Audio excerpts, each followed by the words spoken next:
Olá, seja muito bem-vindo, seja muito bem-vinda. Hoje a gente vai mergulhar fundo na psicologia por trás do arquétipo da justiça. E olha, vamos muito além daquela ideia de tribunais e regras, viu? Bom, para começar, já vamos com uma pergunta central. Quando a gente pensa em justiça, o que vem à cabeça?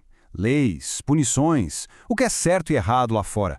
Ou será que é algo que acontece aqui dentro da gente? Uma busca por harmonia, por responsabilidade? É essa questão que vai guiar toda a nossa jornada. Então, primeiro, vamos entender qual é a grande virada de chave, a mudança de consciência que a justiça representa. É como se a gente saísse de uma visão passiva da vida para uma outra, muito mais ativa e consciente.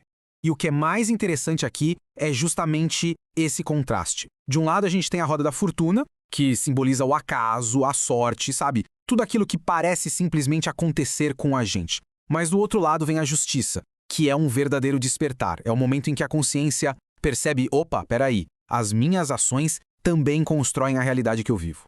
E esse é o ponto-chave. A justiça, ela inaugura um novo estágio, o da responsabilidade. É a percepção de que cada gesto, cada palavra, cada decisão tem um peso. A gente para de só reagir às circunstâncias e começa a refletir de verdade sobre o impacto das nossas escolhas.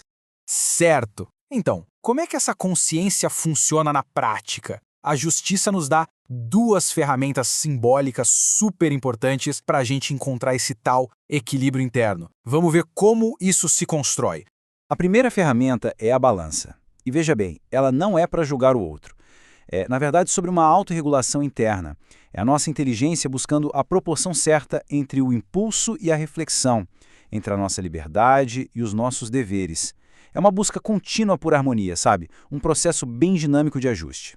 A segunda ferramenta é a espada. Ela simboliza a clareza, a capacidade de cortar aquelas ilusões que a gente mesmo cria para não encarar a realidade. Não é uma arma para ferir de jeito nenhum, mas sim um instrumento para esclarecer. É a honestidade intelectual de olhar os fatos como eles são e não como a gente gostaria que eles fossem. Mas é aqui que a história ganha uma reviravolta interessante. O que acontece quando o nosso ego se apropria dessas ferramentas? O que acontece quando a busca por justiça se transforma em algo, digamos, bem mais perigoso? E essa frase ilustra o problema perfeitamente. O foco muda completamente. A pessoa não está mais a serviço de um princípio maior, de um equilíbrio. Ela começa a se sentir a própria encarnação desse princípio. E é exatamente aí que a luz da justiça começa a virar sombra. Psicologicamente falando, o nome disso é inflação. É quando o ego se identifica de tal forma com um arquétipo que ele se infla. Aquela função de discernir que deveria ser humilde se transforma numa certeza absoluta, numa autoridade moral inquestionável. E como isso aparece no comportamento? Bom, a gente vê aquela certeza inflexível que não deixa espaço para dúvida saudável. Um sentimento de superioridade ética. As conversas viram debates que precisam ser vencidos a todo custo. As regras são aplicadas de forma fria e o julgamento vem pesado, sem a menor dose de compaixão. Vamos agora para o clímax da nossa análise, colocando lado a lado a expressão integrada, a luz, e a expressão inflada da justiça, a sombra. Essa tabela resume a diferença de uma forma brilhante. Na sombra, a verdade é uma posse, algo que eu tenho. Na luz, é uma busca. A postura moral inflada é de superioridade, a integrada de responsabilidade. A lei vira uma arma ou um guia. O diálogo é uma guerra ou uma ponte.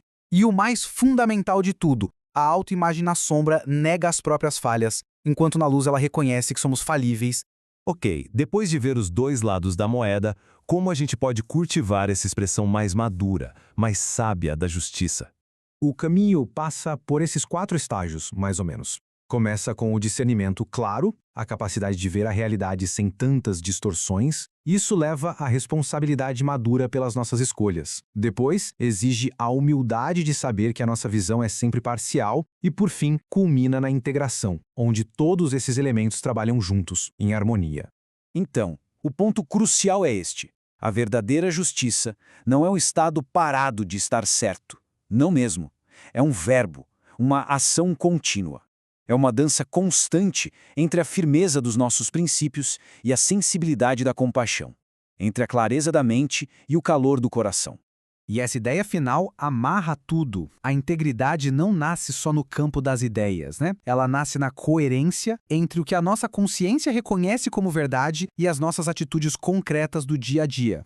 E para fechar, a consciência que é verdadeiramente justa não bate no peito e diz eu estou certo. Pelo contrário, ela se volta para dentro com uma humildade enorme e faz uma pergunta muito, mas muito mais poderosa.